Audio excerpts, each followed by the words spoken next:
Hello everyone, कैसे हैं आप लोग। उम्मीद करते हैं अच्छे होंगे। आज यानी 31 जनवरी से आपका फॉर्म जो है ग्रुप डी का वो भरा जाएगा और कल पूरी इसकी कंप्लीट नोटिफिकेशन आई थी। तो आज हम लोग कुछ बातें करेंगे जो आप लोगों ने सवाल किया है टेलीग्राम पे और क्वेश्चंस।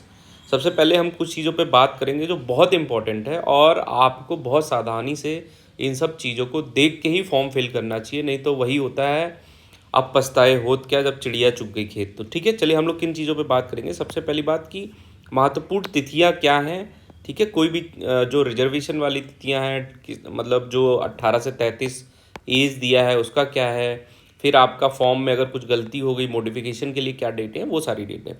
फिर सबसे इम्पॉर्टेंट जो होता है वो ये, नहीं तो भाई अगर इसको आप गड़बड़ करोगे ना तो पूरी तैयारी के दौरान आप सदमे में रहोगे और आपकी ना तैयारी अच्छी होगी ना सिलेक्शन होगी, और आपका हो सकता है सिलेक्शन हो जाए और फाइनली आप बाहर हो जाओ। तो ये चीज़ आप देख लो, ये बहुत इंपॉर्टेंट है। फिर उसके बाद पोस्ट प्रेफरेंस के बारे में बात करेंगे, क्योंकि हम लोग क्या है, देखो हम लोग के टाइम में उतना जानकारी नहीं थी तो पोस्ट प्रेफरेंस हम लोग भरे थे, लेकिन अब आप लोग को पोस्ट प्रेफरेंस अच्छे से चुनना चाहिए कि आपके हिसाब से आपका जो मेडिकल स्टैंडर्ड है उसके हिसाब से और कौन से जोन में क्या पोस्ट प्रेफरेंस आप रखें जिससे आपको आसानी से नौकरी मिल सके। ठीक है, फिर जोन भरने में भी बहुत दिक्कत आती है लोगों को, जोन के बारे में बात करेंगे और लास्ट में प्रिपरेशन कैसे करें इन सब चीज़ों पे भी बात करेंगे। ठीक है, चलिए वीडियो स्टार्ट करते हैं। ये नोटिफिकेशन है CN नंबर 9/2025। इसको याद कर लेना भाई, क्योंकि ये अब 1-1.5 साल आपको चलेगा। 1 आध साल तो आपके दिमाग में चलना चाहिए अगर आप तैयारी कर रहे हो। ठीक है, ये सारी चीज़ें दी गई हैं, आप यहाँ से कुछ भी देख सकते हो, इंग्लिश हिंदी दोनों में है। सबसे पहले हम बात करते हैं एनेक्श। इसमें हमने इंपॉर्टेंट डेट्स के बारे में बात करी है, तो इंपॉर्टेंट डेट के बारे में देखो। डेट ऑफ इंडिकेटिव नोटिस जो था 27/12/2025 को इन्होंने बता दिया था कि भाई फॉर्म आएगा, तैयार हो जाओ। 31/1/2026 यानी आज से फॉर्म भरा जाना स्टार्ट हो जाएगा और 2/3/2026 तक फॉर्म भरा जाएगा। ठीक है, और पेमेंट आप कर सकते हो 4/3/2026 तक, उससे पहले ही कर लेना, हड़बड़ाना मत।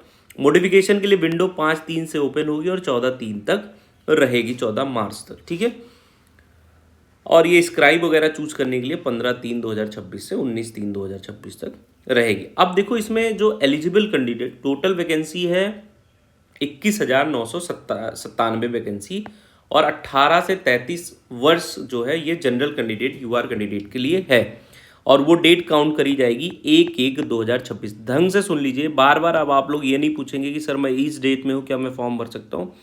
अगर आप 1/1/2026 तक 18 से 33 साल के बीच में हैं तो आप फॉर्म भर सकते हैं। और डिटेल में इसकी डेट के बारे में बताता हूँ आपको, इसमें लिखा गया है डिटेल, मैं आपको दिखाता हूँ। ये डिटेल अगर आप OBC जो उन्होंने वर्टिकल मतलब रिजर्वेशन दिया है और जो डेट्स बताई हैं वो भी देख लीजिए आप। यहाँ पे क्या है बताया उन्होंने कि अगर आप एज ग्रुप 18 से 33, अगर आप UR और EWS में हैं तो 2/1/1993 के पहले के नहीं होने चाहिए, उसके बाद या 2/1/1993 वाले भी इस फॉर्म को भर सकते हैं। उसी हिसाब से OBC के लिए 2/1/1990 वाले फॉर्म भर सकते हैं, और SC ST भाइयों के लिए 2/1/1988 वाले लोग भी फॉर्म भर सकते हैं। ठीक है, और लोअर लिमिट है, इसके बाद जो बॉर्न हुआ वो फॉर्म नहीं भर सकता है 1/1/2008 के बाद।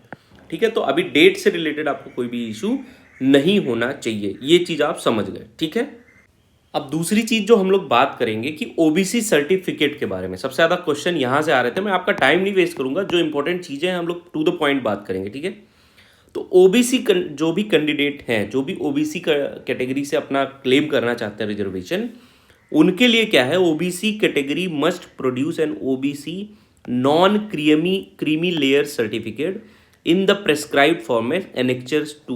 ये जो एनेक्चर 2 वाला सर्टिफिकेट है, इसी में नीचे लिखा है, उसको मैं अपने टेलीग्राम पे भी भेज दूंगा अलग से, तो वो आप देख लीजिए। जो इशू होना चाहिए अप्रैल 1/2025 की, ठीक है, या तो 1 अप्रैल 1/2025 या उसके बाद, लेकिन ऑनलाइन एप्लीकेशन बंद होने की डेट से के बाद का नहीं, मतलब उससे पहले का नहीं होना चाहिए या उसके बाद का नहीं होना चाहिए। तो मतलब क्या है कि जो 2025-26 वाला आपका फाइनेंशियल ईयर है, वित्त वर्ष है, उसमें आपका बना होना चाहिए, जो 1 अप्रैल 2025 से स्टार्ट हो जाएगा और 31 मार्च 2026 तक खत्म हो जाएगा। तो ये चीज़ आपको बनवाना है। और किस फॉर्मेट में बनवाना है, जो फॉर्मेट एनेक्सर 2 में दिया गया है। अगर बनवा लिए हैं पहले तो दैट इज गुड, बनवा ही लिए होंगे मैक्सिमम कैंडिडेट, और नहीं बनवाए हैं तो ये आप समझ लो, ठीक है। ये चीज़ आप समझ लो, बाद में जाओगे तो जो हमसे पूछते रहते हैं, अगर आप नहीं वहाँ प्रेजेंट कर पाओगे तो आपका यूआर में सारी चीज़ें देखी जाएंगी, फिर आप अपना देख लेना, ठीक है। और जो आपका कास्ट है वो caste according to central government की जो कास्ट की लिस्ट है उसके हिसाब से ओबीसी में होनी चाहिए। ये चीज़ आप याद रखना, कुछ जगहों पे स्टेट में वो चीज़ इस ओबीसी में होती है लेकिन सेंट्रल में नहीं होती है, ठीक है। अब ईडब्ल्यूएस वाले भाई के बारे में बात करते हैं हम लोग, इकोनॉमिकली वीकर सेक्शन रिजर्वेशन। तो उसमें देखो क्या करना है भाई, देख लो, जिसकी ये सब तो आप देख ही लोगे।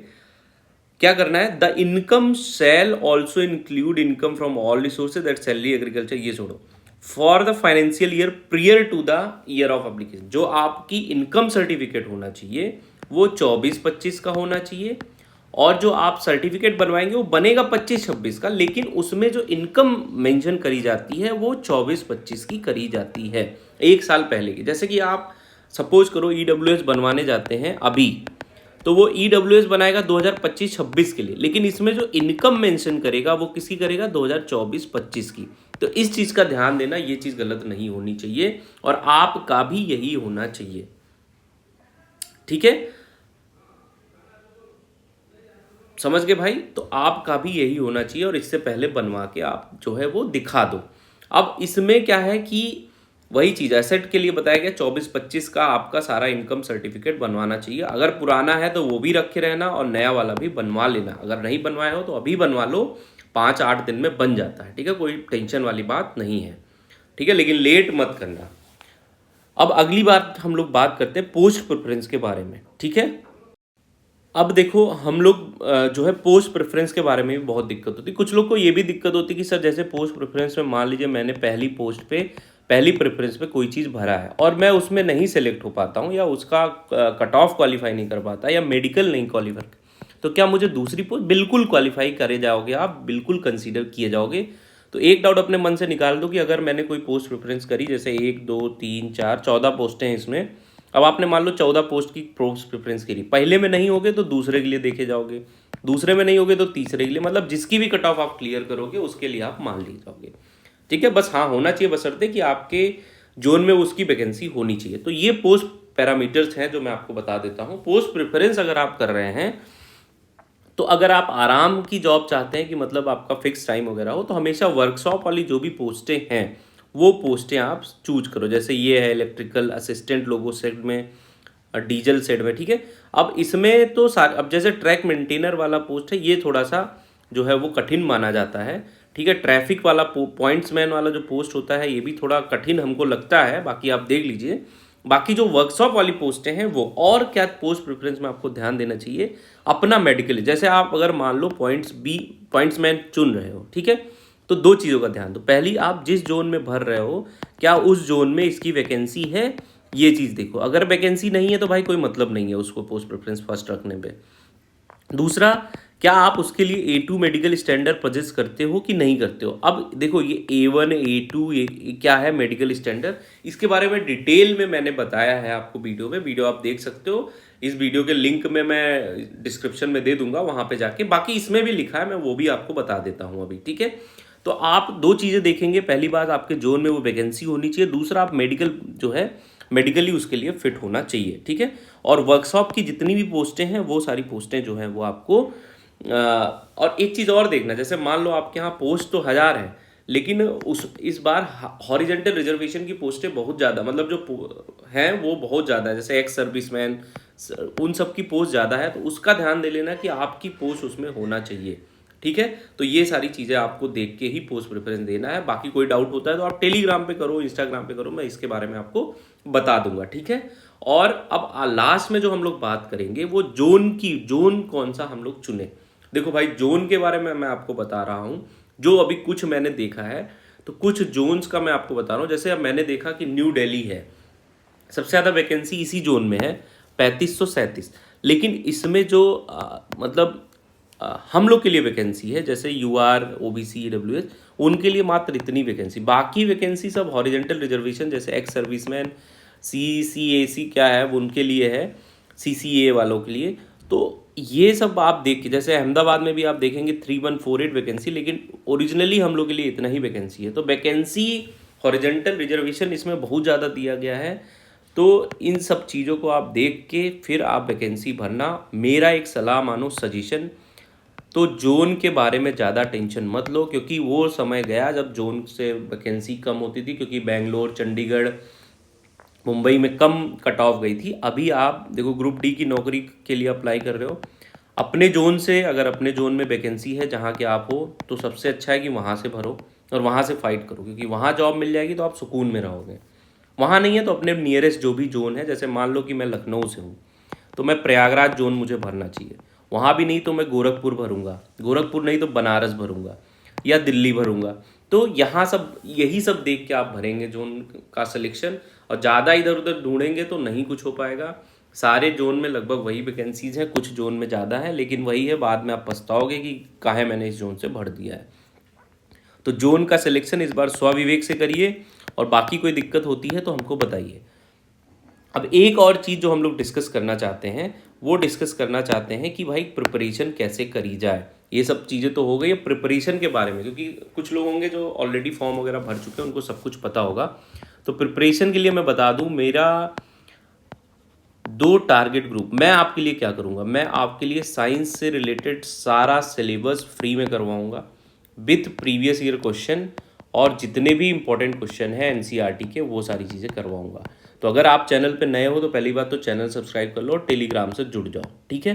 दूसरी बात, हम लोग का टारगेट ग्रुप चलता है टेलीग्राम पे, जिसमें एनटीपीसी के 2 टारगेट ग्रुप हमारे चल रहे हैं, जिसमें हम डेली टारगेट भेजते हैं और उसको आपको कंप्लीट करना होता है, जिसमें हम टाइमली सिलेबस आपका ख़त्म करवा देते हैं। इसमें भी हम टारगेट रखेंगे कि 3 महीने में सिलेबस ख़त्म हो जाए, ठीक है। और बाकी 2 महीने 3 महीने जो मिले वो रिवीजन करें। तो इतनी सारी चीज़ें। बाकी आपको कौन सी चीज़ें जो हम टारगेट भेजते हैं उसमें हम लिंक भी भेजते हैं, अगर आपको फ्री में तैयारी करनी है तो हर एक सब्जेक्ट का, हर एक चैप्टर का हम लिंक भेजते हैं कि आप यहाँ से बेस्ट वीडियो देख सकते हैं, ठीक है। बाकी भाई अभी से तैयारी शुरू कर दो। फॉर्म पहले अच्छे से भरना, गलती मत करना। इसमें अपना ईमेल आईडी देना, दूसरे का मत देना, फ़ोन नंबर अपना देना, उसके साथ साथ आधार ऑथेंटिकेशन करवा लेना, और बहुत ही बारीकी से फॉर्म भरना आराम से, ठीक है। बस इतना ही बताना था। चलिए पढ़ते रहिए। All the best.